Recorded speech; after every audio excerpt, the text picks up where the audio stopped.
Hello, time travelers. Welcome to V.I.C.E. I am Tanya, aka TanyaLashea, and I'll be your GM for this short campaign where we play a wild game of space adventure and intrigue in the far, far future. Players are CaptainZiggy, NotQuiteNormal, and Kepeski, and you follow this crew of paranormal investigators as they travel a solar system called Syndara in a high-octane fantasy sci-fi where time is money and life is short. Enjoy the journey.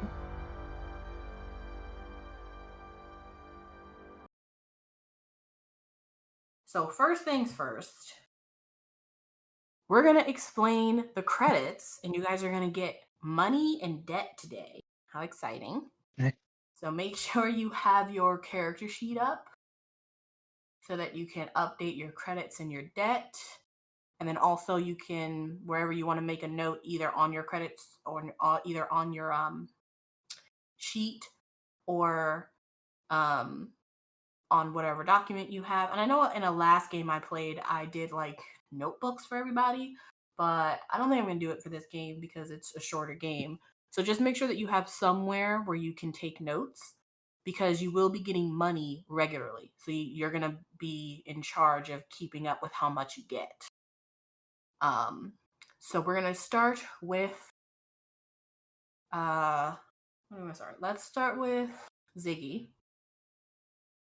You are 1,400 credits in debt. Where do I write that down on my sheet? Down at the Bottom of the sheet. Yeah, bottom of the sheet. It's like right in the middle. So 1,000 what? 1,400 credits. So not much. And then you have $4,800 in the bank. Or credits, sorry. So it's like I have enough to pay my debts right now if I really wanted to.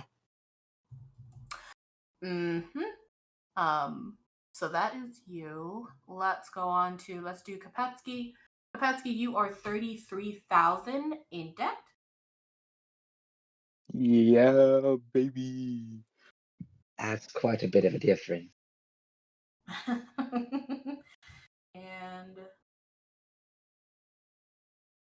and you have 13,200 in the bank or of credits. Nice. And then let's do normal. Normal, you are 25,000 in debt.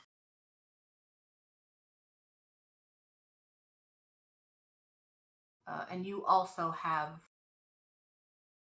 13,200.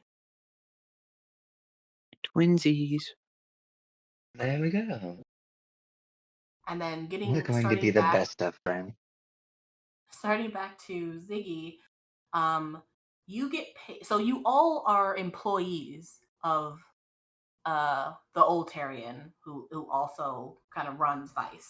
So you get paid like you are like a member of the military. So you get paid a paycheck or a stipend, and then you get a bonus based on like how well you complete a job and how many jobs you are given out of all of the other V.I.C.E. teams. So let's say that your captain gets a job and they're like, you guys have been doing well. I'm going to give this to you because if you get a good job or a big job or an important one, then you can get a bonus.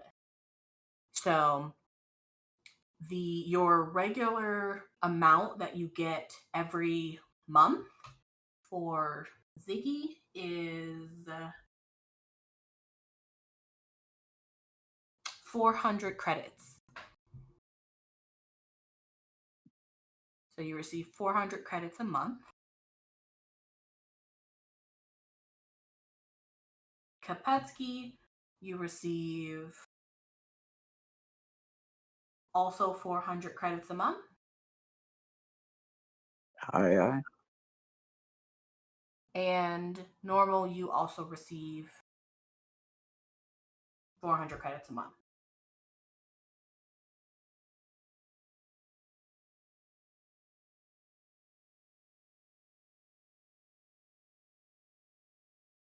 Now, for normal, if you do some side business that is illegal, you will get 700 credits a month. So you get an alongside the 400 or instead of the 400?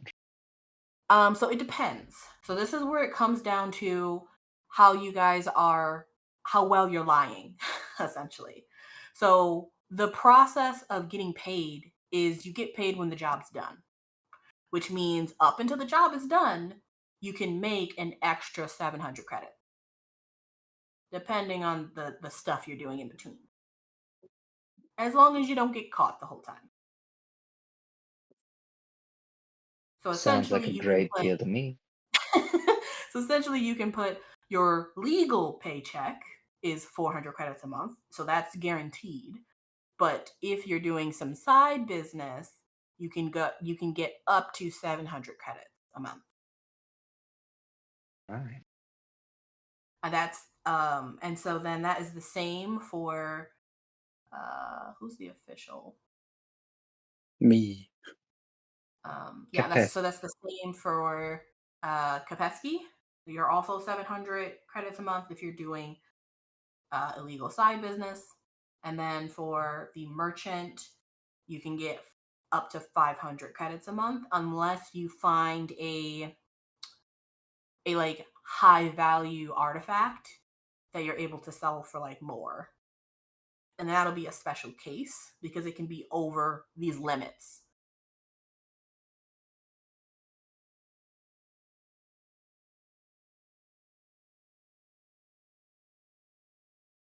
Any questions on credits?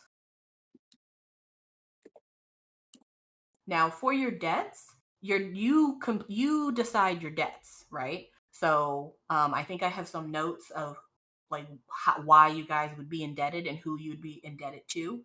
So when you pay your debts off, how you pay your debts off, and who you pay your debts off to is up to you. Just keep in mind if you add to your debt that you need to kind of like know who your debtors are. And then also don't forget that as you're doing jobs, depending on like how you're doing deals and stuff, you might meet new people that kind of put you in debt. So that is debt, credit, payments, all of that jazz. And then the ship actually has its own like funds, but that is that's organized by the captain. But essentially that's where your expenses come from. So like if you are a crew member, you get paid and the captain gets paid, but also you are all chipping in to make sure that things get paid for the ship. So the ship has its own ship funds and it's all in its own like charges for, you know, for if the captain wants to update weaponry or add defenses or if it needs fuel. So you guys will get paychecks, but you'll also then get like bills. So the more good work you do, the more money stays in your pocket. Yippee. Or the more side stuff you do as well. The more money you get, the more money you get. Got it. Exactly. The more money you get, the more people who want it. So that is credits, job, and whatnot. And then I gave out credits in debt. So the next thing is to actually tell you guys how you do your job. So essentially, you are going to be given an assignment by the captain. The captain gets all the assignments from the Oltarian, and she dishes them out. So you're assigned you're given an assignment, and with that assignment, you are also given like a list of equipment, or like things that you need to procure to like prep for the assignment. if that's required. So you'll need to do both. You'll need to first prep if there's prep involved, and then you'll need to go and do the deed, which is finding the person that has broken the law. And the psychic uses their psychic ability essentially to find out if they're lying or telling the truth about whether they have broken the law or not. Most of the time, they're lying. Let me just say that. So, unfortunately, you kind of go into work being like, we're just kind of hunting somebody down who has been running for a while. Because that's Unfortunately. usually. Now, you guys chase a lot of people, a lot of wealthy people. So, you know, there could be some haggling in there. There could be some conversations. That's up to you. But at the end of the day, you do have to go back to the captain and like basically send judgment. So you're sending a report of like, we found this person guilty. What do you want us to do? And then usually what the captain will do is send you an approval. Says, yep, sound good. Continue. And then you, what I'm calling provide judgment. That does mean you kill them. Gut them like a fish. Got it. Yep. And so that's basically you guys' job. Sometimes you don't kill them. Sometimes. A couple of On a times. rare day. Sometimes some extra credits find their way into our account and we lose track of them. Sometimes they're found out to be innocent. You know? Oh. You do have to provide backup though. So the issue with letting them go if you find them guilty is that the Oltarian will find out because they will like seize their assets. They'll like shut down their organization. Like remember that the Oltarian is an all-seeing, all-powerful.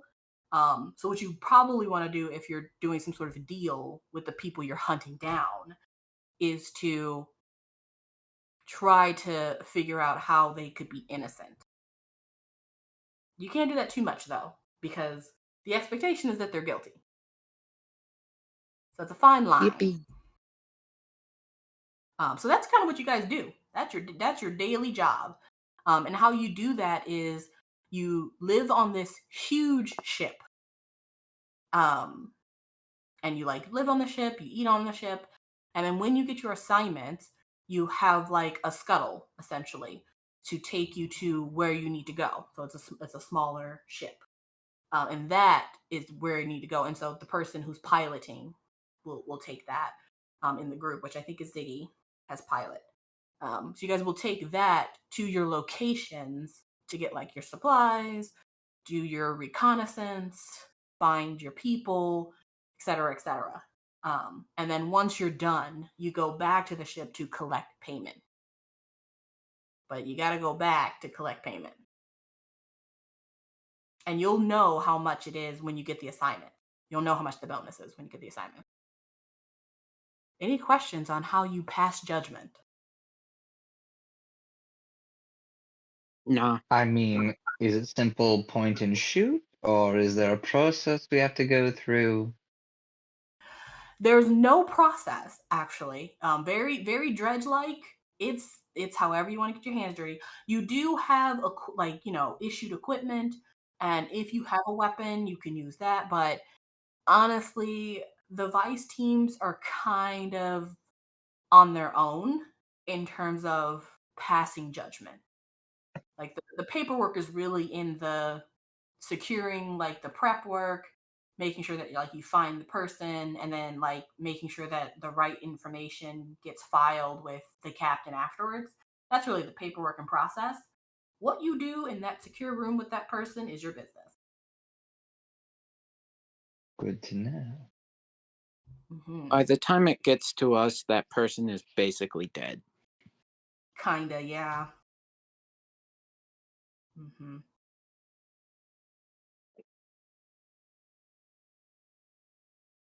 Any questions about that? And I did say secure area. It is bad decorum, and it would look poor, like it would be received poorly as of your like vice crew, if you were to do like kill someone or even like have a big scene out in public. You want to find and secure the person as quickly as possible and take them to a secure location where preferably there's no Private crime. execution. Right. Damn. I see. Mm-hmm. So we're pretty brutal. Yeah. Yep. Yep. Wow. Yippee. It's not every day They you don't get to pay us play the the. bigger bucks for nothing. I think They this is don't the pay you first time big. I've gotten to play a villain. Well, the whole point of this game is for you all to, over the course of the game, realize some things. So it's more of like, instead of a villain, it's more of like an anti-hero type of situation. I keep saying Dredge over and over and again because it's very much like that. Like, it's a police state and you think you're doing the right thing by being judge, jury, and executioner, but you're also being controlled, and you might not realize that until you get some more experience with Are we some the things baddies? that make you feel uncomfortable doing, and then maybe you'll change, your tune. But anyway, it's We'll certainly find out. yes, you will find out as you play. That's So why we're here. That's how you pass judgment. Let's see. So we did credits, we did debt, talked about passing judgment. And then I think I looked at the okay. And then excuse me. And then Ziggy, what are you wanting to do with your character? Do you have a couple of lines of who your character is? Some general backstory? I mean, I just wrote a really basic one where essentially Sam Starlight and grew in what Don't say it one of yet. Hold on. What? Hold on. I just wanted to see if you had done it. Okay, so if you have done it, great. We'll move on now to that portion. So let me open up. Okay, so I learned what a Lazarus patch is. Something helpful, I hope. Oh, Okay, drugs. so last session I put a map up for everybody of the solar system called Syndara. And then later I gave you guys some information about the different places. So we have the Gyps Moon, we have Centis, we have the Red Belt, we have Eurus, we have Obnix, we have Obskid, we have Tehran, Eunice, Nilian, and Nora Moon. Some of these places are inhabitable. Some of these places are inhabitable, but people live there. And some of these places really shouldn't have any people in them. And some of them have been either exploded or have disintegrated or slowly disintegrating. So the pictures on the Syndara map, which is up top, or it's up in the, I'll actually pin it so that you guys can just click pin and you can always see the map. But the picture of those planets are the actual planets. So that's what the planets look like right now. So, or planets or moons. So some of them are actively disintegrating. The red belt used to be a planet, and then it also disintegrated and then became kind of an asteroid belt. And then a couple of planets have rings. And then some of the places, or some of the planets have what's called electric cores. So as you guys think about where you want to be from in your backstory, just know that the way that the lore is set up for V.I.C.E is that the human race, or the human species, is slowly dying, essentially. But not only that, the entire solar system is dying. So the sun is currently in a solar flare. And so the sun is actively about to die, in a couple of thousand years, people believe. I think it's like 33,000 years left, or 3,303 years left. A handful. Yeah, it's very close. So what everyone is trying to do is trying to do two things: curb the population, so control the population, and find a way to get to another solar system or somewhere where they can basically repopulate. So that's been the two main like goals of all of society for a very long time, since they realized that all of this was happening. So what they've been trying to do is elongate the life of the planets and the moons that we have, uh, expanded to as humans. And how they've done that is with technology. Unfortunately, some of that early technology may have been highly radiated. And some of the technology today may be touted as have fixed that problem. However, they may also still be radiated. So, a lot of issues with how the planets are, like how we're trying to keep the planets going. In that kind of like idea of they're trying to keep the planets going, they're also making some planets that you should never live on livable. So like a moon completely made of ice, they'll shove a heated core in it so that people can live on the planet. So these planets are kind of really inhospitable. They were really bad to live on to begin with, and then we kind of made them kind of radiated, and then we stuffed the thousands of people on them. So not a great growing up situation. So that's about the planets. Another thing is everything and everyone and on all things are governed by the old Tarian. However, the planets specifically have their own like polities, but they are all still under the old Tarian. So anyone of power, and I'm talking about like high power, anyone of high power in like cities or stations, or any of the planets, they're working for the old Tarian, and most of the time they are close to like the upper ashalads, like the big politicians and the big movers and shakers in the old Tarian. So they have a lot of power. They also do a lot of the work that's asked of them from the old Tarian, by having other people do that work. They don't usually get their hands dirty. So that's kind of what you'll kind of see as you go to when you go to other planets, when you go to other stations. That's the type of like hierarchy you'll come into contact with.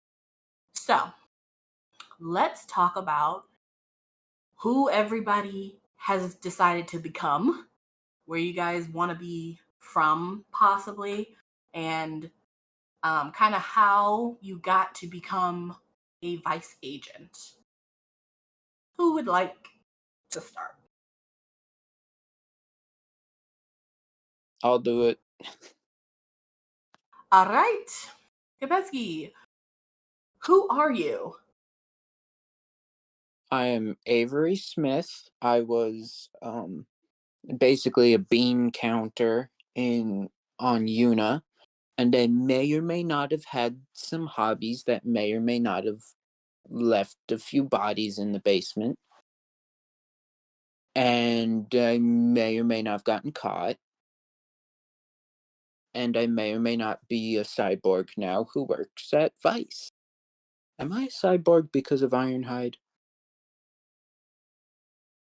I don't believe so. I believe that is a armor, but you can be a cyborg if you wanna. Well, it's my skin. But isn't it an ability, or is it your actual skin? It's a foci that it is described as either sheer dumb luck or a literal implant. So it's Oh, my so you can skin. choose. Yeah, so if you're Yeah. choosing for it to be an implant, then yes, that can make you a cyborg. Oh, bet.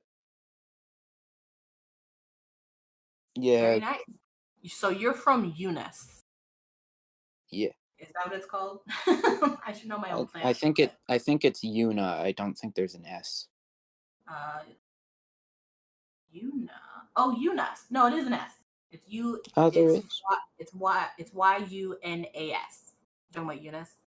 So that Yeah. is the third planet from the red belt, and 1, 2, 3, 4, 5, and then fifth from the sun. So your planet is way out there, very far from the sun. Okay. And I do have I think I put a document in here about. Yeah, I put a document in here about Syndara. Yeah, that I didn't look at the map. I only looked at the document. That's okay. The map is literally a representation of this list. I literally gave this list to the artist. So whatever the artist drew in the map is based off of my writing. So Eunice is a planet. It's a large technological planet with an electric purple core. And it's inhabited by approximately 56,000 people. Not many at all, but still bigger than some of the other planets and moons. Excellent. Who would like to go next? I can go next. Okay. I will be playing Raiko Yagan. He is, well, until recently, was a public face for a small federation of like workers in the Red Belt. Helped liaison them with the Altarian. I've been working with V.I.C.E for a long time now, and they saw my reputation and hoped to get a little bit of appeal. Unfortunately, they also learned about some of the more illicit activities. And in order to save face, they shifted me to this trash boat. Excellent. So you worked at the Red Belt at one of the stations there, but Yeah. where are you wanting to be? Or were you born on a station, or were you born on a planet or moon? I'd say born on a station. I've been born into a working family. I know my way around electronics, though I can't say I enjoy it. Okay, excellent. So the Red Belt, once the largest planet in the solar system, is now chunks of red rock that are actually on fire, and is currently being used by the government to try and create an asteroid belt between the destroyed planets and the habitable planets and moons. No place like home. And that is you, Ziggy. Okay, I'm playing Sam Starlight, who grew up in one of the, I don't know, the lowest income households that you would find on the planet Eunice. Notice, so Sam made himself quite busy by going pretty deep into the merchant life, being able to fly around and make good trade, oh, of course, it doesn't, that alone doesn't fully pay for the full life, so he even has some connections and taps into the black market back in the day. Mm-hmm. Though, though, with the, though, though eventually one day one of his black market dealings did not go so well, thus leaving him in an umpire position. Thus, the government was able to find them that Sam was able to convince him he didn't do a black market deal, but wasn't able to convince him he fully innocent either. One thing led to another, and bam! Now he's stuck at V.I.C.E. Gotcha. And you said you're from Eunice as well? Yes. Okay. Twinsies. The Yeah, Eunice boys. Yeah, interesting that you both are from the same planet. All right.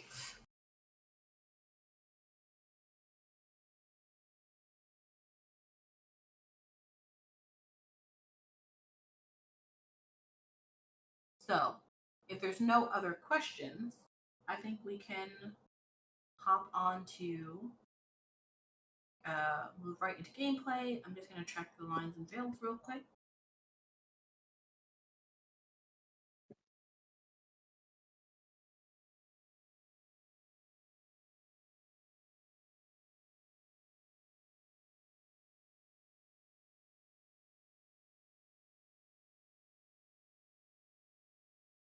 Prime boat. Okay. Let's go. Okay, I'm seeing a couple of veils for toxic families, torture, and cannibalism. Those will not be in this game, so no issue there. And then all of the lines, those are all completely fine. There won't be any issues, any of the ones that are lines. And interesting for some of the things that are of interest. So I will keep that in mind as we kind of move on. And okay, everything looks good. I'm going to close that.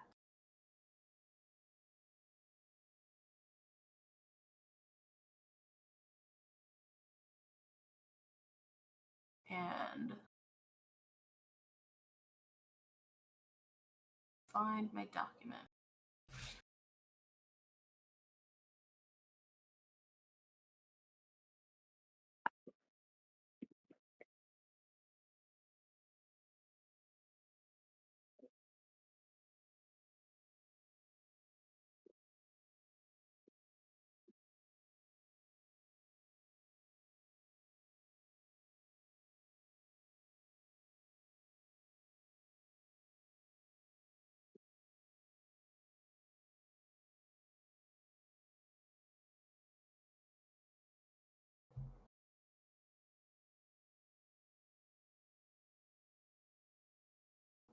All right.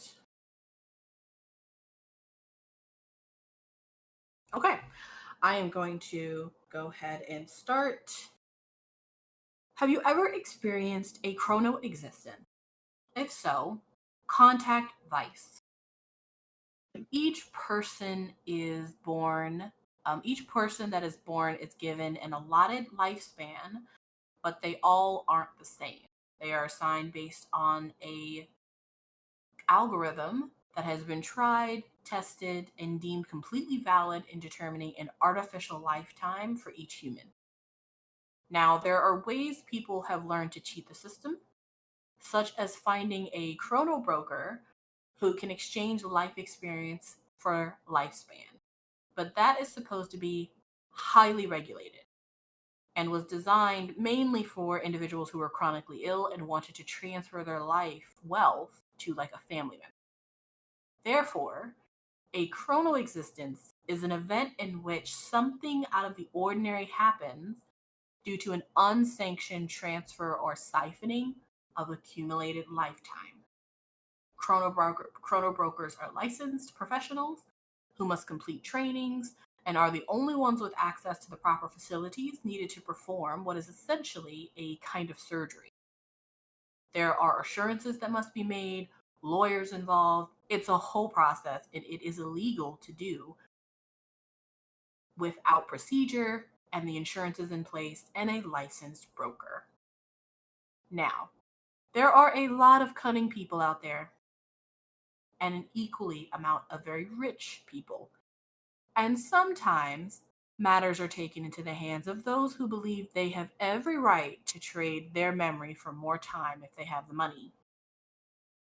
Now, as you can imagine, a chrono existence causes several issues. Number one, the transfer is permanent. Not many people understand that. Means that because of a transfer of time happens, it's also a transfer of memory. That's why it's really only done between families and kinships, because when you do this transfer, you will gain the memories of the person's whose time you take. Number two, brokering is a type of science. It's not cookie cutter, and it's protected, and there's a whole sanctioned broker process because it provides security to make sure that the people who are doing this transfer can fix when issues go wrong. And of course, make sure that everyone involved gets some sort of compensation for this highly specialized work. And finally, something will go wrong. The entire process of creating artificial time, shifting experiences and lifespans, it's all done with advancements of alien technology, which has been harnessed by humans and is being used to control the population across the galaxy. It is by definition experimental. So, it is everyone's duty to protect a chrono existence so that they might bring those who step across the line to justice and maintain the status quo. That's why V.I.C.E is so important. You all are finding yourselves on a very interesting planet. You have been tracking down this Seraph, his name is. I'll put that in the chat.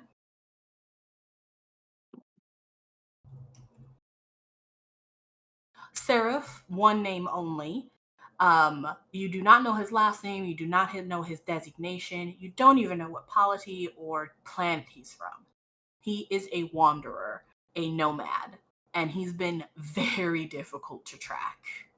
But you have finally found him.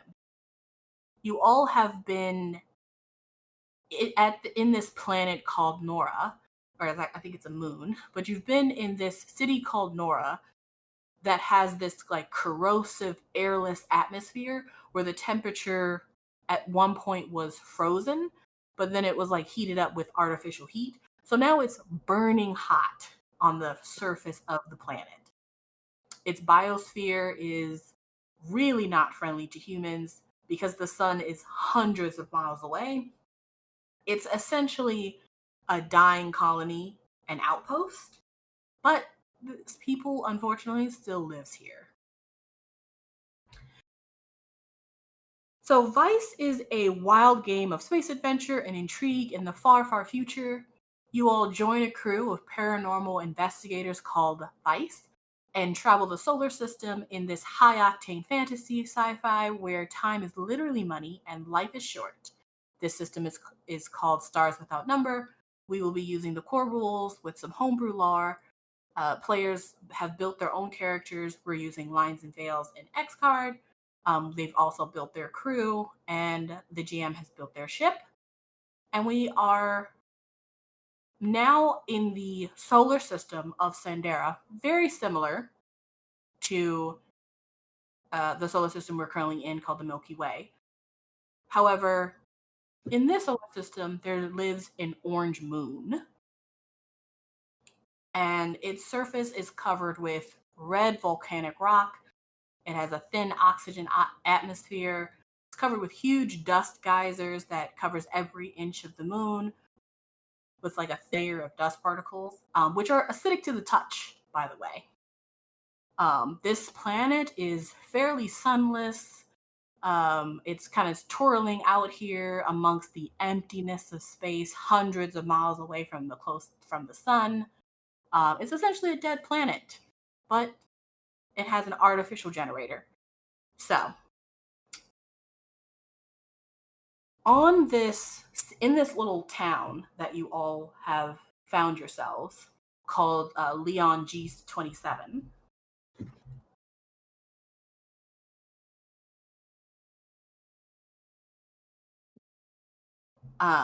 This is essentially a manufacturing planet. They make mostly raw materials from the earth. So they create like huge metal structures with lava and rock, and they mold things here, and then they ship them off the planet. So it's a very dusty planet, and the city is pretty empty, giving very old West Town vibes. But this is where you finally found this person you've been hunting for, I'm going to say, a couple of weeks now, whose name is Seraph. He's wearing a pair of like overalls with like thick leather boots. He's wearing a straw hat. He looks, I'm not going to lie, kind of like a country bumpkin. And you have no idea why you would be looking for somebody like him. Usually your targets are high-profile individuals. This guy does not look that way. And you're also holed up in this hot box that's like a mile and a half underground, underneath one of the local the local like main town buildings, probably like the old museum that nobody goes to. But there's like a tunnel that goes down underneath it, and then there's a room that's right next to like one of the biggest furnaces. It's secluded, it's secure, and nobody knows you're down here. So even though it's a bit of a hot box and it's sweaty down here, and you're with this random person, at least you have security to do your job. So, your instructions were to find this seraph. You already have your materials, and it is said that he has broken the law of chrono existence. He has attempted or succeeded in transferring the lifespan of someone else into his own body. Now, because when you do that, and it's illegal to do that, because when you do that, usually the memories of that other person is also in your mind. Unfortunately, if it is done incorrectly or something goes wrong, sometimes your mind breaks because you have two sets of memories, and one of them want to be rejected, essentially. And so you tend to maybe have rash behaviors. You might do things that perhaps the person that you took their lifespan from have done. You also try to cover up that you took that lifespan. So you may have like tried to like find someone on like the black market or in like an illegal hospital to like reset your numbers so that nobody could find out. It's a dangerous practice, which is why it's illegal and why you guys are here in this sweat box where there's just a chair and Seraph is sitting on it, and he doesn't he has overalls on and boots, but he doesn't have a shirt on. He's wearing a straw hat. So he's warm and like sweating, but he's used to these temperatures. And then we have you three. You're all kind of standing around him with really no idea why you are even supposed to be here. However, here you are. So he kind of looks up at all three of you and he understands what's happening. So if you are all doing your jobs correctly, you're supposed to procure the person, find a secured spot, and essentially the psychic is the person that tries to figure out if this person has actually done this illegal thing, and then you move on to discussing if there needs to be punishment, and then making that punishment happen.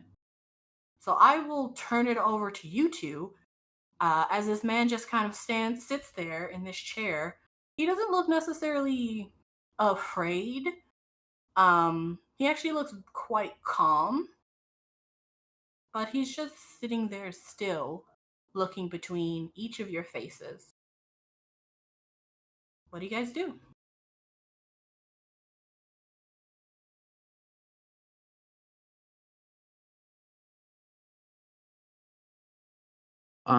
I'm just waiting for the to do their job.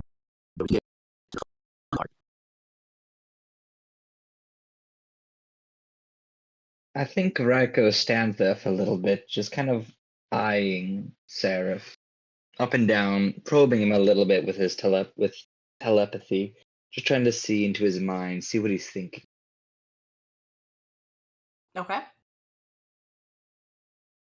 And Ziggy, what are you doing? I mean, I just kind of let my telepathic comrade do most of the job since I'm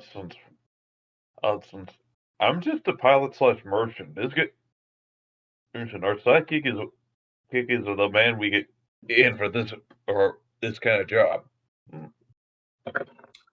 I kind of only caught half of that. I do nothing. We're waiting on Ryko to do Ryko things, so then we can get paid and go home.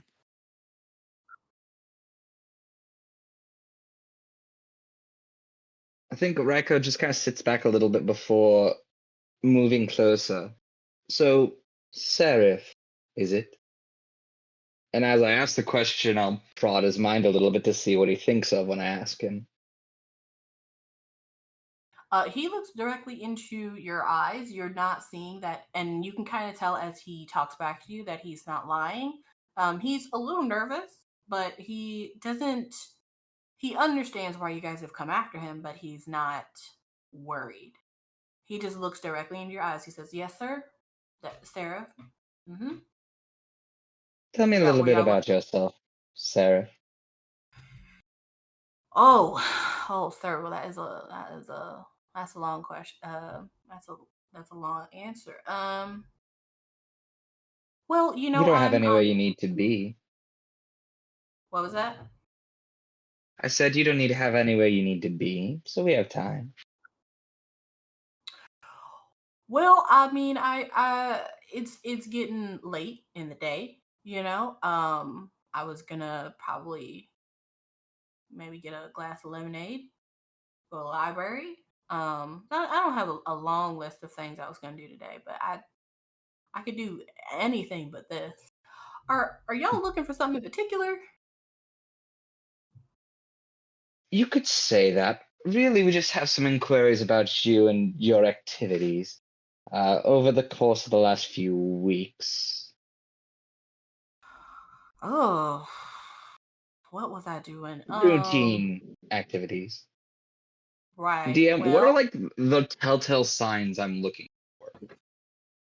so there's a big one that would be obvious, which is he's had his algorithm changed or tampered with. Okay. So you could see that on his body. If you actually so the algorithm is essentially, it looks almost like a tattoo, but it's like clear. It's like a clear tattoo that's on a person's wrist. Okay. And so a lot of times what they'll do is they will get that tampered with so that you can't see it. That can kind of give you oh, that's interesting. Why would you do that? So that's one thing you could look at on his person. And then using telepathy, you're really just looking for a lie. You're trying to catch them up in being like, I absolutely didn't do this thing. You will be able to tell that immediately. Okay. What was your question again? I believe I was asking more about what he'd been up to just over the course. Like, what do you do on a day-to-day basis? Well, I mean, I'm a simple man. I make straw hats for a living. As you can see, I am wearing one right now, and I can get you one. I will need the materials, of course, but I just like sitting on the porch, weaving a hat. A simple life. Sounds simple enough. Now, this person, how was it when we were chasing and looking this person down? Was it difficult to find them, or as in they were just obscure, or they kept leaving a trail behind, more like a chase rather than where's Waldo hunt? I would say you're not sure. I don't think any of you Okay. are really that sure. You just found it a little frustrating that he was difficult to track down. Now that you see him, it might be because he is probably not very connected to technology. So it'd be difficult to find him via credits or home ownership, or the ways you would investigate and track down someone is through technology still in this age. But if they're like off grid, it's way difficult to find them. Now, a lot of times people go off grid because they're trying to hide something, but then there are Yeah. still people out there who just live off grid. When did you start making hats? Oh, I've been making hats my whole life. I would say my daddy taught me when I was 14. You know, we used to own a cornfield, you know, before the red belt kind of started getting reorganized on the on one of the stations down there. But since then, you know, that's been really difficult to come by, and right now we're just kind of making it out of rice paste. So you create the rice paste, and then you let that dry, and then you cut that, right, and then you weave it together into a hat, and then you color it. You know, not the same as the original corn husk hats, but you know these are fine. You know, they keep the sun out of your eyes. They seem handy. I'm gonna ask you to comply with me for a moment. Please stick out your arm, and I'll motion over to and Kepeski. What was your name? Your character's name again? Just so I can remember it. I am Avery. Avery. So it's Avery and Sam. I'll You motion guys might over want to. to change Yes. your Discord names. Oh, that would help. Right. Well, I'll motion over to Avery, and it's a motion I've done before, which just means pull up his shirt, check his arm, make sure that the tag seems right. I'll check the tag. What was that? He doesn't have a shirt, but I'll check tag. That's true. He doesn't have a shirt. Okay, so you ask for his hand. Yeah. Okay. Yeah, he gives it willingly. He gives you his left hand, and you kind of check it over. Does the ID seem to be appropriate, or does it seem to be falsified or tampered with? As you touch his hand,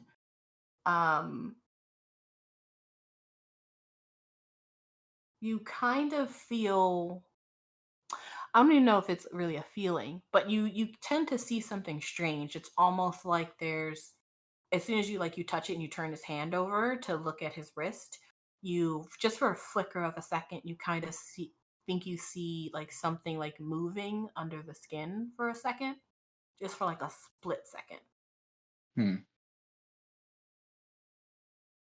Have I seen I'm that a gonna lot before, or is this abnormal? What's your intelligence? My I think we're intelligence? both looking at it. Okay. True. You can both roll intelligence then. I don't know if we tested rolling. Yeah. Uno momento.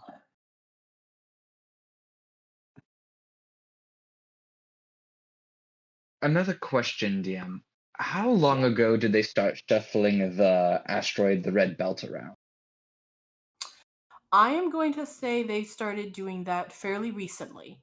So Okay. the large planet broke away a couple of years ago, and then it was just kind of like one of those moons that you see on the picture in the map. It was just disintegrating, and then they actually like broke it apart, and they've been organizing other planets that whole time, making the red belt. So they've been working on it for a couple of years. Good to know. Uh, So it's quick reasonable, his statement that they've been doing. Oh, yeah, go ahead, sorry. Quick question. If I have the notice skill, will that help me in seeing what's weird about his mark? Yeah, absolutely. What was that do?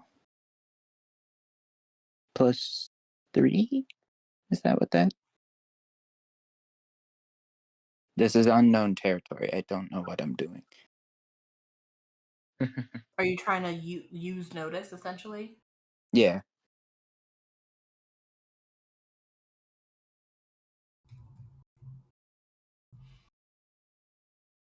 notice is spot anomalies or interesting facts about your environment. Roll it for searching places, detecting ambushes, spotting things, and reading the emotional state of other people. So actually, it wouldn't help you with this particular thing.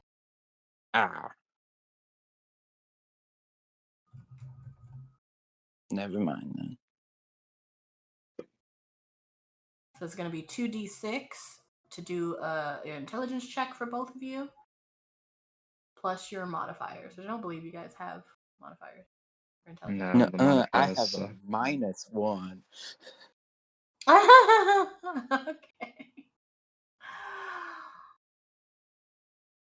Where am I rolling this? In channel 1. 1? Yeah, it gave me text channel 1.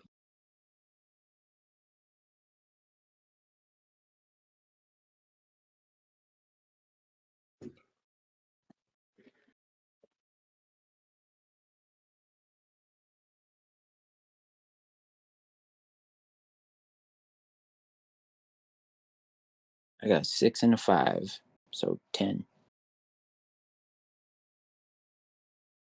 Apparently I've forgotten how to do this.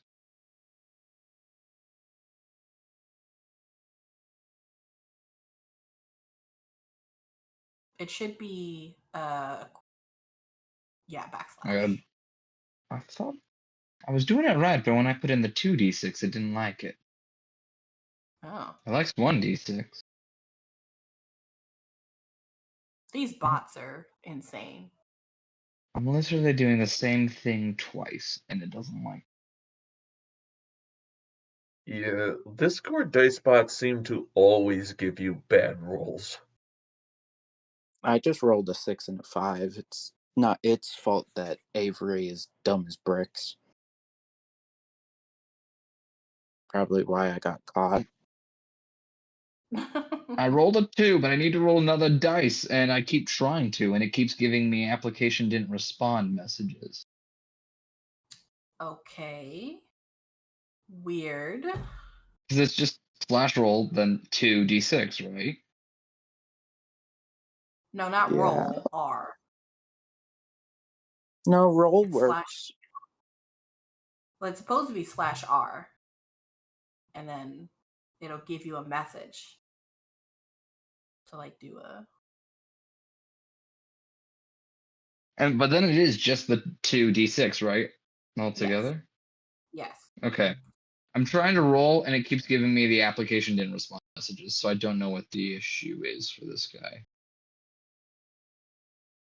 Okay, I've never seen that before. I believe we do have another one in this channel.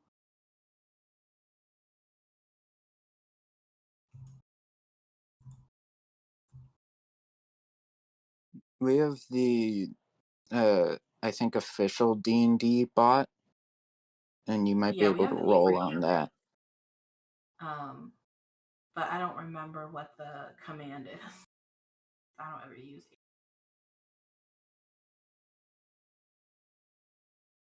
Dun, dun, dun, dun, dun.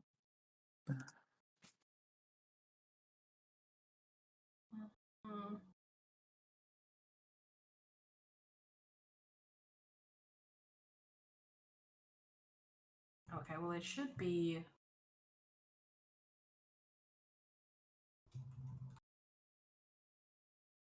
Dino also seems to have a roll.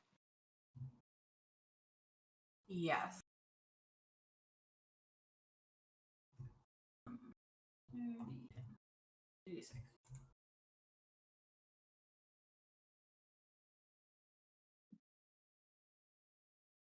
Okay, Avery works for you. Yeah, we have a lot of bots in here just in case when one goes down, but I usually like to use Dice Maiden. I tried Dino. I rolled a 1. So I rolled a 2 and a 1. Okay. So sorry, we that took so long to try to figure those out. What were we trying to do? Notice the movement under his skin, I think, or something. Yes. What did you get? I got a 5 and a 6, -1 because I'm stupid. Okay. Yeah, I would say that what's your name? Raiko? Raiko, Yeah. you don't notice it. However, as you're like turning it over and you're kind of like looking at the number like shows up. It looks correct for like what the person has. You can use like a little scanner to just kind of go over it, just check to make sure that it lines up with like the person. Basically like a little ID scanner. And it kind of turns green and it looks good to go. However, as he pulls his hand back, I'm gonna say Avery, you kind of catch his hand as you notice the little wiggle underneath. That is a sign that something has been changed, like genetically, with like the person to mask something. Best way to figure out like what has happened is to take a blood sample. And you guys have like a little kit. You guys have all the supplies you would need to kind of figure out, if people were trying to hide things and stuff like that. So I'm gonna say, Avery, once you catch that, you have like a kit to take blood and test to see if there's been a modification. All right. Raiko, Yes. we need the blood test. All right. Look. What was his name again? I'm blanking out. I gotta switch over back to the other channel. V.I.C.E. There's. Look, Seraph. We're gonna need you to comply with some, not demands, but you're gonna have to help us out for a little while longer. We're going to run a blood test. There seems to be some sort of pathogen we're concerned about. We'd like to just make sure Pathogen? everything's all right. You saying Yes. you saying I got like a disease? Hopefully not. Oh my goodness. Can't be too safe. He starts to. This is the first time you guys have seen him start to sweat from nervousness. It's like, oh my goodness. Listen, it's as I did say, it's like getting late. So perhaps could we maybe reschedule? And I should probably have my doctor here for this, shouldn't I? We're qualified. We are trained professionals. Right. Sam, can you prepare the blood test? All right. He reluctantly gives you his hand.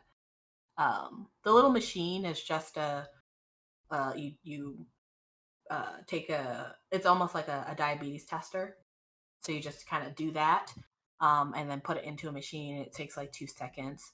It essentially gives you a little readout that tells you essentially like what is in this person's body. And what is in their body as it reads out is it tells you that there is something called like chronoliquid. So essentially, it is injected into the body so that it can like stop the counter so that it can be either ran back or ran forward like a clock. So you now have proof that at least it was tampered with. You still don't have proof that he absolutely did it. Yeah. Lock that sample away. We'll use that later. Mr. Seraph, we have found some concerning element in your blood. It's not contagious. We need you to be very honest with us.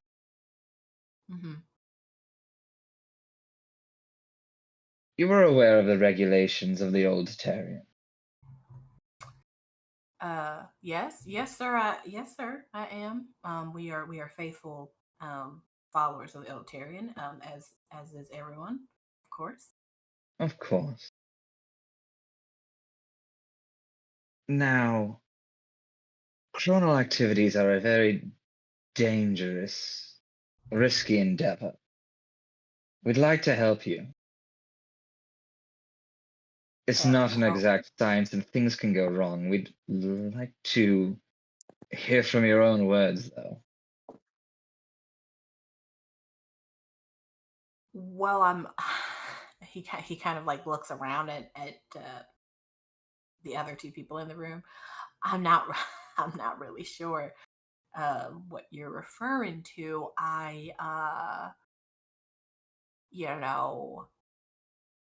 Maybe I slipped and fell on something, and now it's in my What are body. his thoughts? What are his thoughts telling me?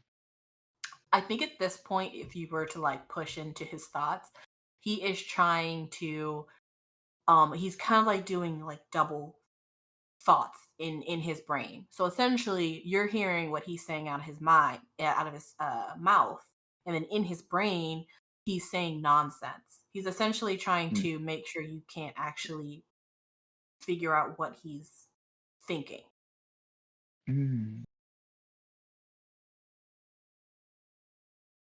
Telltale signs, I assume. Yes, that is certainly a telltale sign that he's trying to suppress something. Yeah.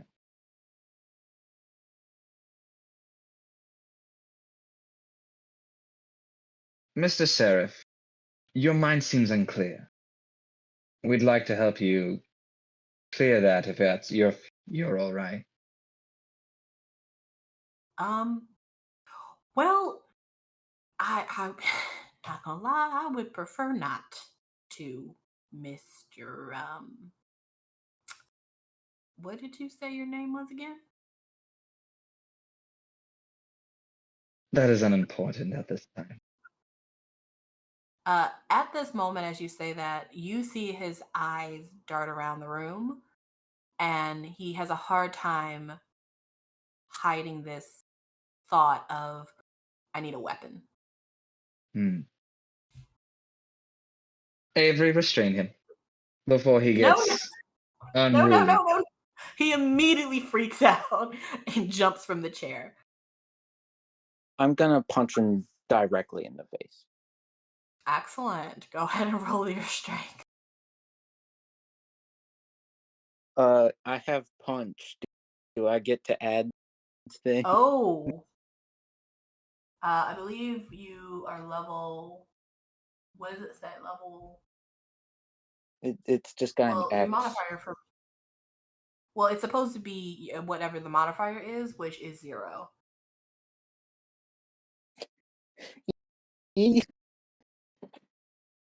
I love having skills and no stats to back them up at all.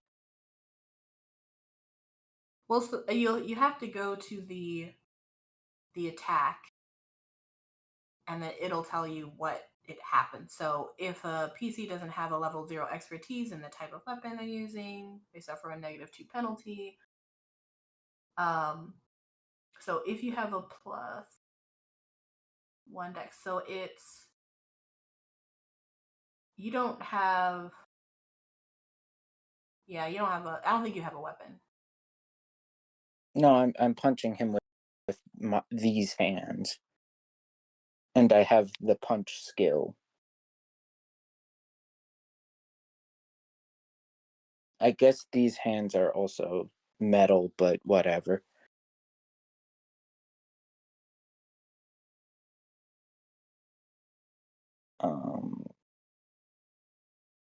So just 2d6 then, because I don't have a strength mod. So it's 1d. It's 1d20 and your attack bonus, which is nothing.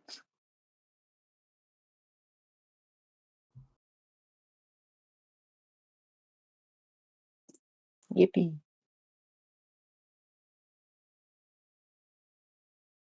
And then I'm not going to move to the channel, so tell me what it is. 4. Oh, you don't hit him. I'm going to say you go for a swing, but you miss. Anyone else try to? So he's going to see that swing come for him, and he's a little wilier than you expected. And so he's going to try to like I'm gonna say he's gonna like dodge you and go under your legs. He is scrambling. He's trying to get away from you guys, but it's kind of like trying to, catch a slippery pig. What is everybody else doing at this moment? I know it probably won't be good at this, but if this guy is really trying to bolt out of here, I'll probably try to grab him. Okay, you're just trying to like grab him, not necessarily hurt him. Yeah, I mean, yeah, don't we still need him for a little more interrogation? Yeah, but I mean, it's whatever you want to do. I like it when they run. Yeah, so he slips underneath your legs and gets up, and this is a small room, so you guys can corner him. So I don't think you need to roll to see if you can grab him. But are you trying to just hold him with your strength, essentially? Yeah, I'm just trying to hold him perfectly still.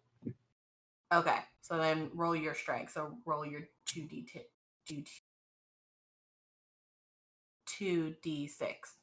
Gosh, and add your strength modifier. I have no strength modifier, and I got a 6 and a 4. So that's good. Okay. You are able to grab him, but he is wiggling in your arms, trying to break free. And so every couple of essentially every round, as we go around to each person, he's gonna try and break free from you. So right now you're holding him, but he doesn't have a lot of strength, but he seems to have a lot of stamina on him, and he's just trying to get away from you as quickly as possible. So that's what is happening in this room right now. Look, if you just stay still, this whole process will go a whole lot smoother. I ain't done Please nothing. don't. It's more fun if you don't.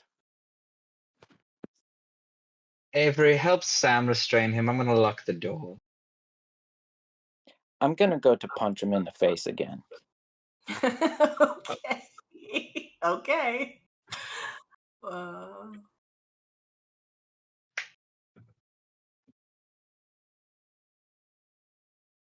And survey says 15.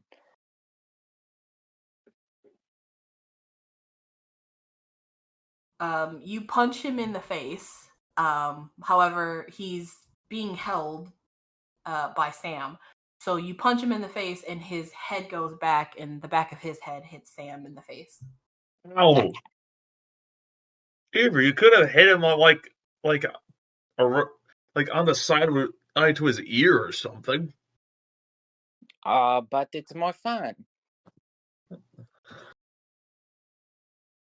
He does settle down a bit, but he settles down like a lot. And he begins to kind of like sob. He's like, "Man, I didn't do nothing. I was just trying to help my mama. She's very sick," and he's just crying while you're holding him, shaking in your arms. Michael will finish locking the doors and then walk back over, pulling out a communicator from his belt. Okay. I can't I do hope the you're time. Oh, what was that? Avery's just spouting nonsense. Okay.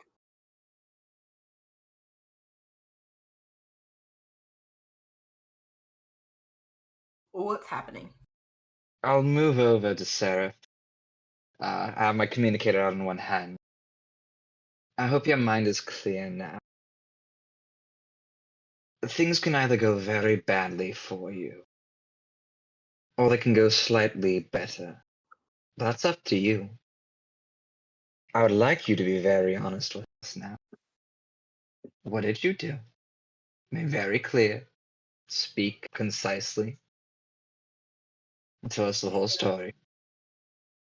He sort of sniffles.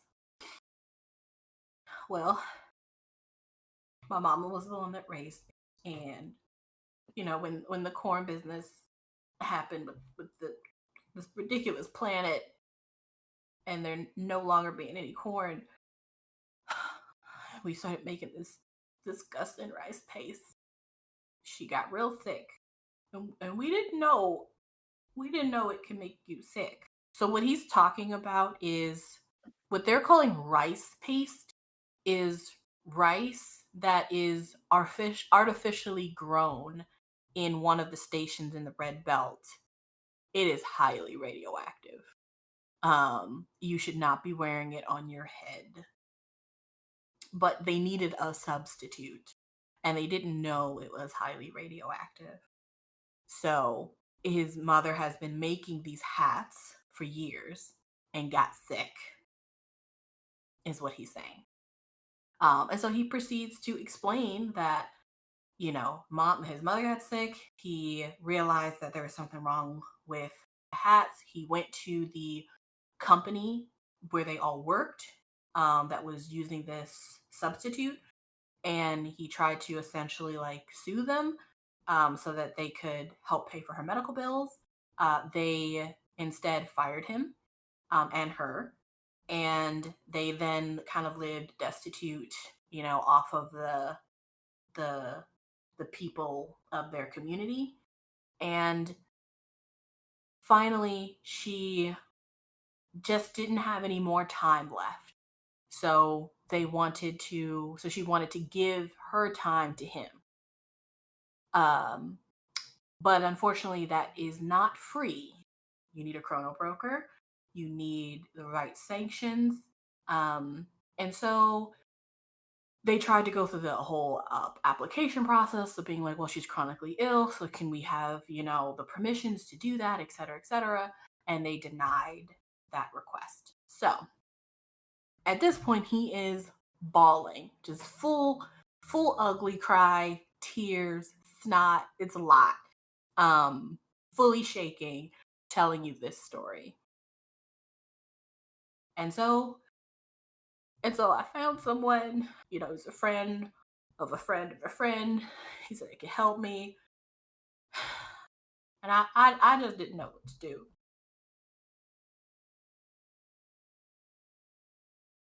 Seraph, in my time, I've heard many stories from many individuals. I grieve with you. It's a very unfortunate experience and a hard life. We all have our time. We can't escape it. We can try, but I will see what I can do.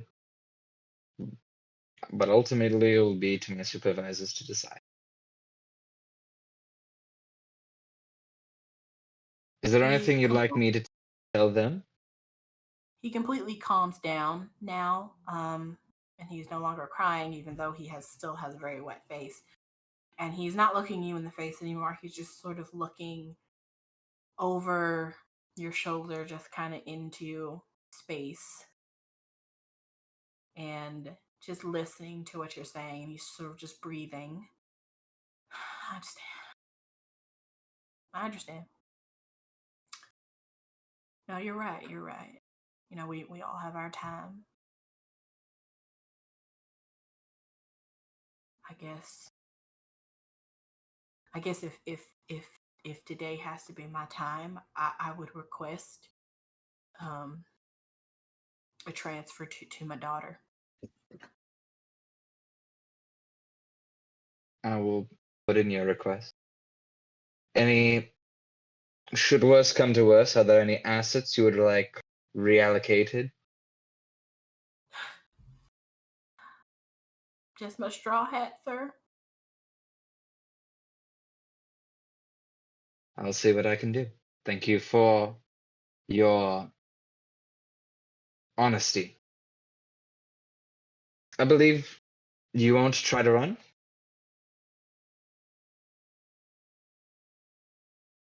Hmm? Are you asking him? I'm asking him. I'm trying to get a gauge of whether it's okay to at least let him go a little bit without letting him out of the room. I think if you look into his mind, you will see that he feels defeated. So you don't think he'll make a run for it. I'll wave off Avery and Sam, and then put in a call to the cap. Step away, put in a call to the captain. Okay. Sam, Avery, do you have him stand there? Or you sit him back down? What are you doing? I'm just leaving him wherever he is. Aze would probably just sit down and quietly observe as we seem to reach a critical point here in the interrogation. Okay. You have a little comms unit that kind of, blip blip goes off, and it goes straight to the captain. It's not a video device, it's an audio only, so you don't see a video of the captain, but you hear her voice. What's your last name? Yagan.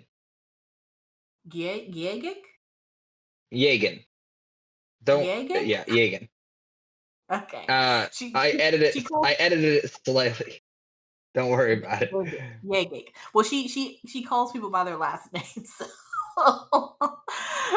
If it's easier, because I edited it myself. Instead of Gek at the end, Gan. So Yagan.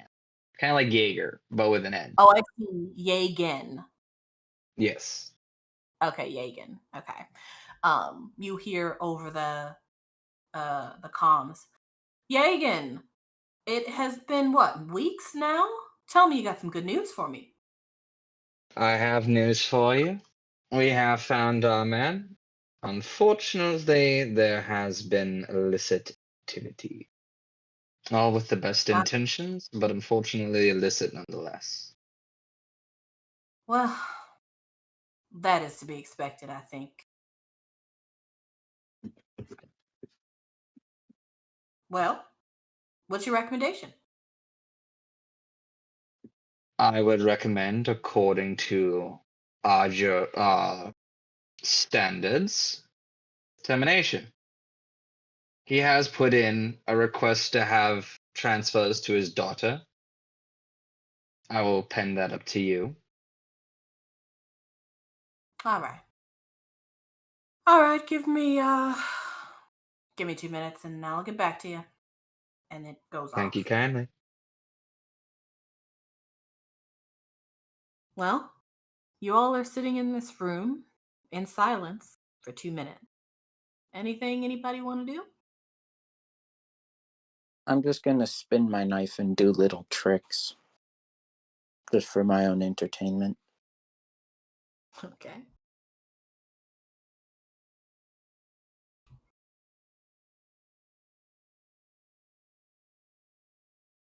I'll analyze the hat. I want to analyze the hat. Just get data off of it. If it is truly radioactive and whatnot, I want to have that data for later. So he's actually wearing a straw hat. Mm-hmm. So you remember him saying something about they used to use corn, like corn husks. Yeah.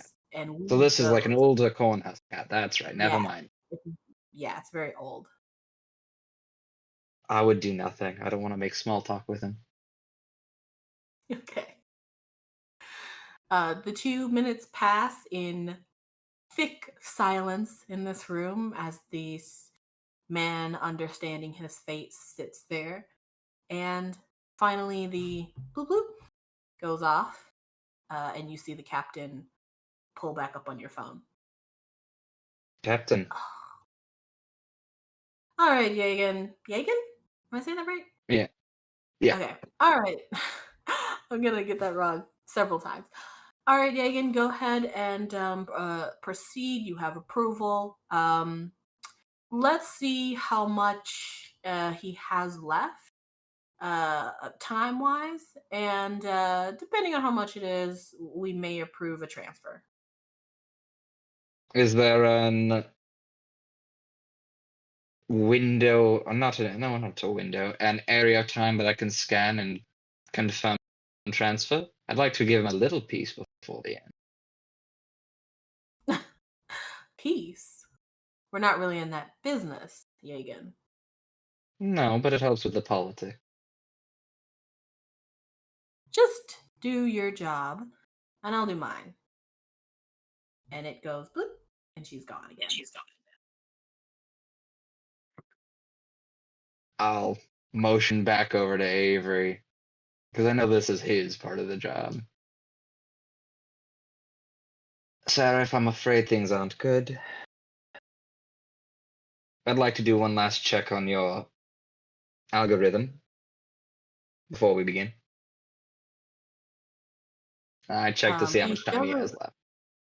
Okay, he doesn't say anything, but he simply just takes his hat off and sort of sets it down next to him, and he hands his arm back out to you. It's about 113 years. Okay. So you would assume Yeah, go ahead. You would assume that for him taking his mother's time, obviously that wasn't that much time that she had even. So it probably only added maybe 15 years to his number. Which, isn't that much. A bit of drop in the bucket. Some of your old marks, they had like thousands of years.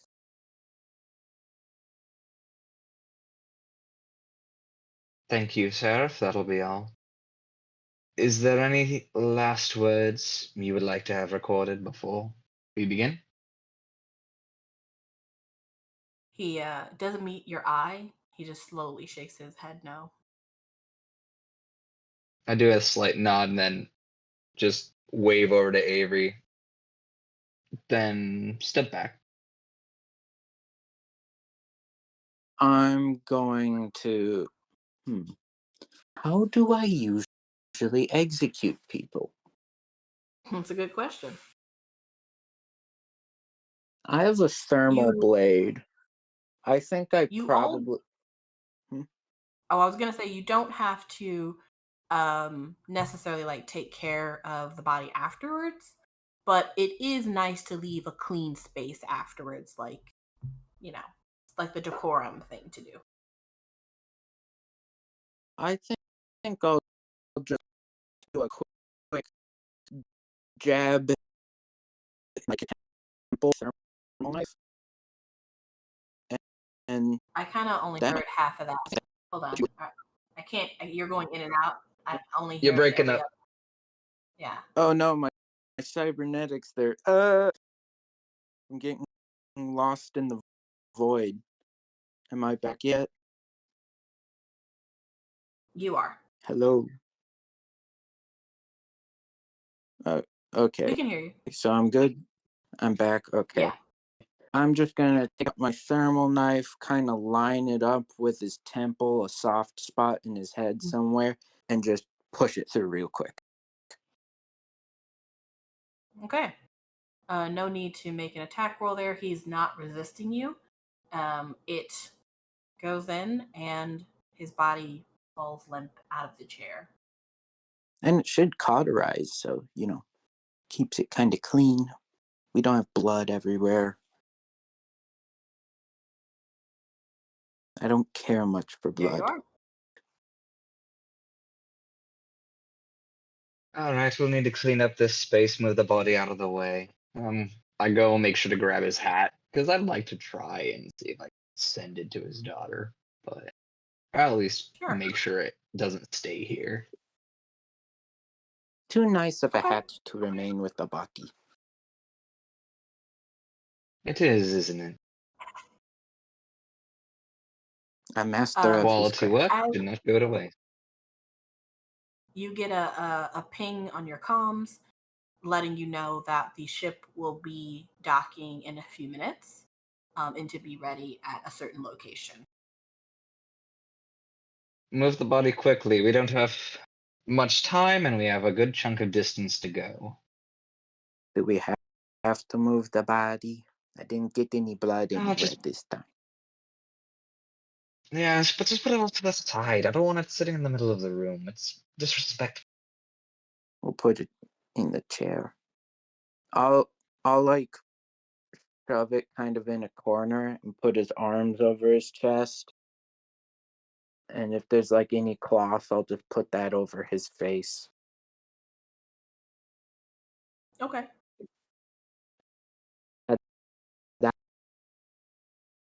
This is how I used Beautiful. to do You're it a back nut. home. I know. Master of the You craft of the crafts abound in this room. you all are able to leave this hot box at the bottom of one of the buildings in this town and go back up the stairs, back outside to a very dusty and windy planet. You've all been like dripping with sweat in that hot box, and so now the dust is being stuck to you. It's been a long few weeks. You can't wait to get back to the ship, take a shower, take a couple of days, maybe do some things you want to do. This has been a bit of a long mission, and you're ready to be done. So, your location is about an hour and a half away, but the ship is not docking for about 2 hours. So, you guys have time to make sure that you have cleaned up your scene and gathered your material, gathered your equipment, anything that's left over, done anything that you need to do in the town, and then head off to where the ship will be docking. Can I Now, assume that he had family like here in town? Or you could, was but he during our investigations? Did we discover like he was a local resident and he knew people in the area? so when you were asking him about his life, he did say he was from this planet, Okay. but that he would go to the Red Belt to like work. Yeah. And so you do know that he lives here, that you assume his mother lives here. It occurs to you that if you want to find his family, it would probably be easier to find, because this isn't necessarily you guys' job, but another V.I.C.E team will be sent out to find the person who did his doctoring, because that's illegal.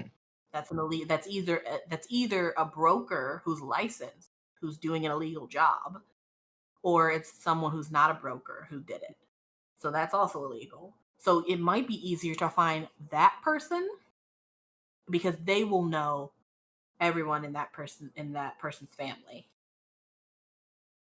Random tangent question. We've been on the planet for like what, 2 weeks now or something like that? Yes. In that time here, have I had enough time to have an associate I could use, say, my henchkeeper ability? Yeah, of course. So as we're leaving, I will give that person the hat and ask them to try and find a daughter and give it to her. Excellent. Okay, I will make note. What's your henchkeeper's name? Rodriguez. I never got a last name. Rodriguez. Is he a local? I think so. Or at least he works in the area. Okay.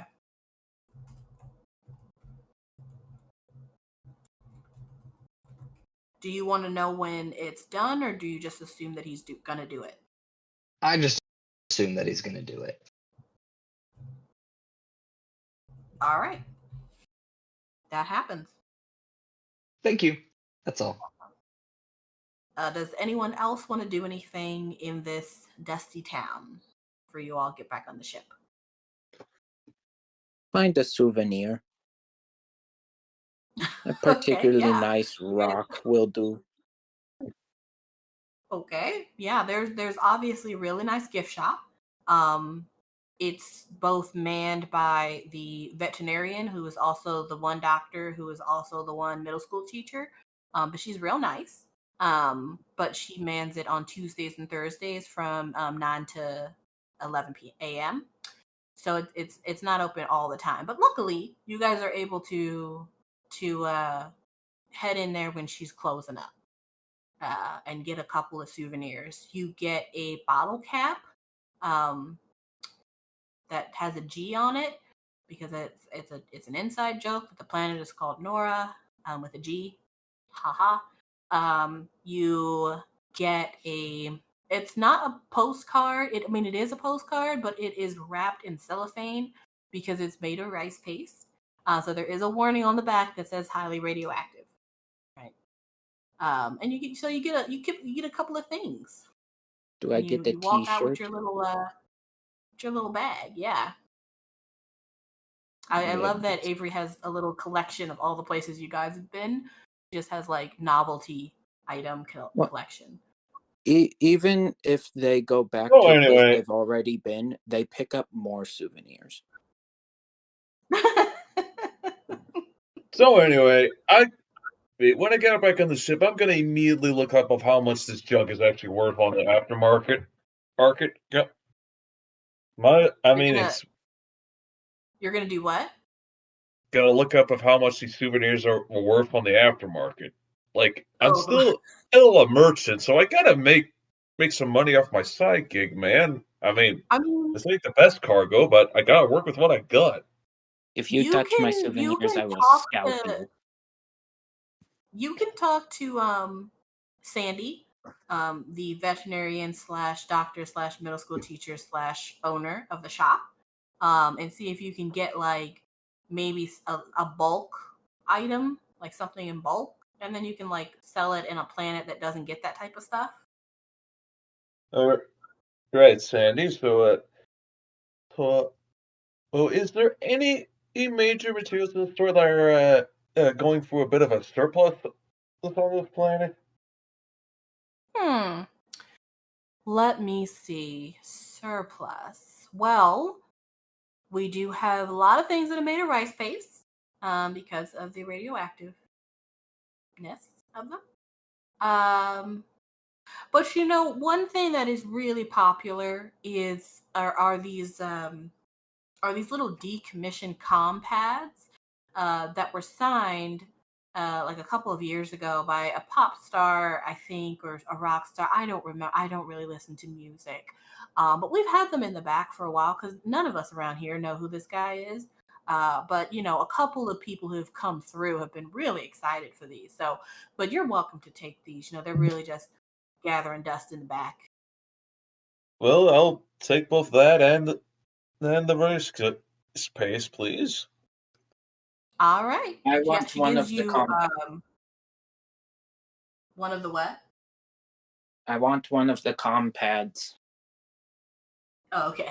I'm already buying a bulk of them. Fine, you can have one as well, but you gotta pay me now. We have pads on the ship. Why are you buying more? I want one that's signed by a celebrity. I don't know. Yeah, like these things go. Yeah, being signed by a celebrity boosted on the aftermarket. You gotta find a plan where this guy is big and bam, easy money. Samuel, I am going to take one of your pads, and I will pay you by not taking your fingernails while you are sleeping. That doesn't pay bills, Avery. It's much easier to pay bills with all of your fingers. There's not wrong there. Lovely.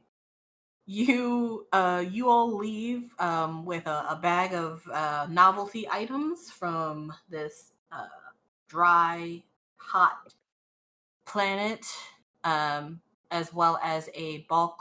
I'm gonna say she gives you like whatever is left, so it's like 2 big boxes of these pads that were signed many years ago by some sort of star, and then of course Avery gets one. And you guys arrive at the dock. This is a docking station that is on a very poor planet. So it's not really a docking station that you would find on like a space station. It is kind of like a teleport pad.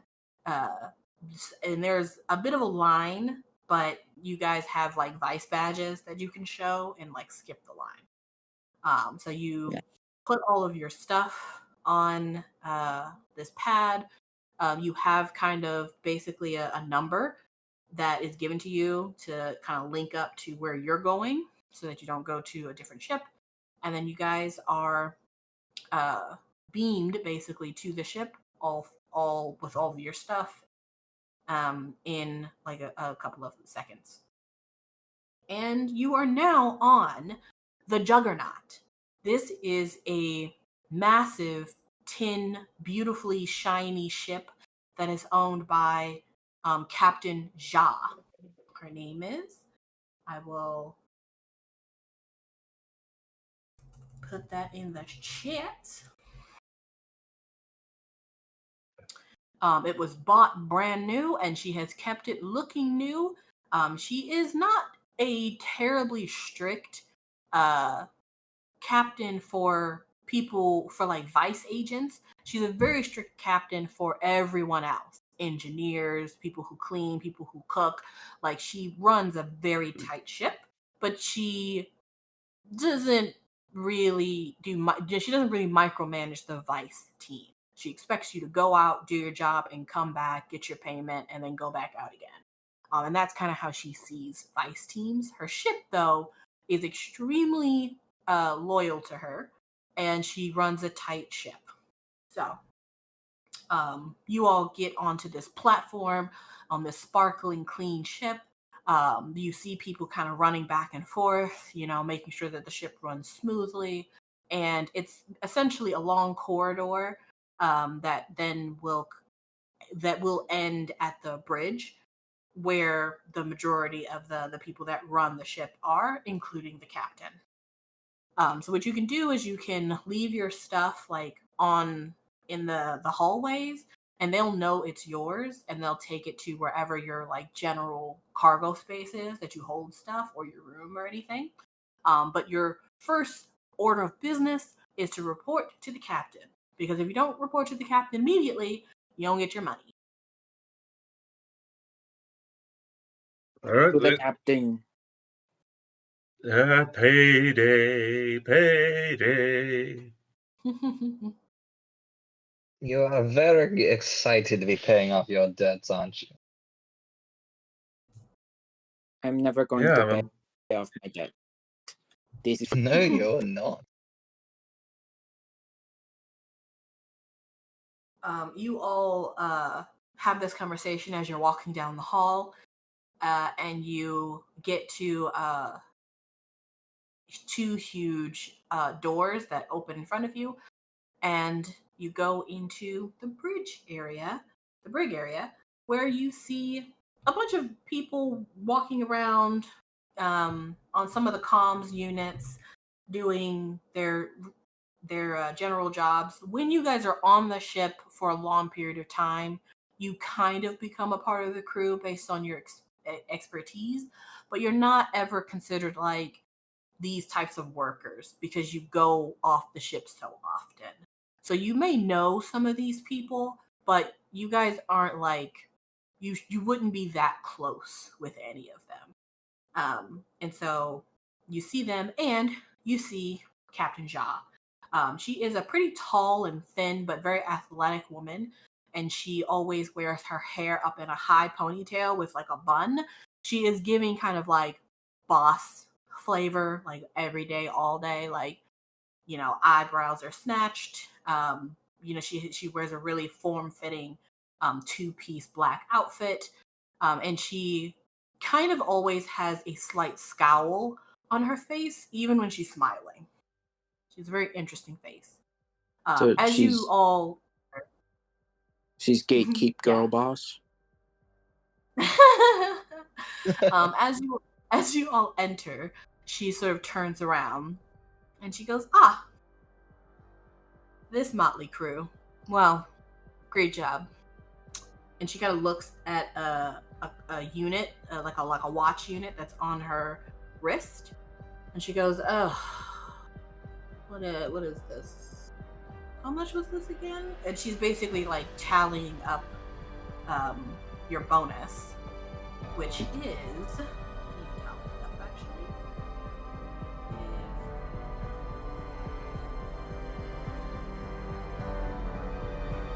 Thank you all for listening to the Asian Journey podcast. We hope you are enjoying the campaign. Don't forget, you can listen to our podcast on our podcast website, Apple Podcasts, iHeartRadio, Spotify, Amazon Music, and YouTube. Lists will be in the description below. Don't forget to follow and subscribe. You can support the podcast on Patreon or join our Discord. Enjoy the journey.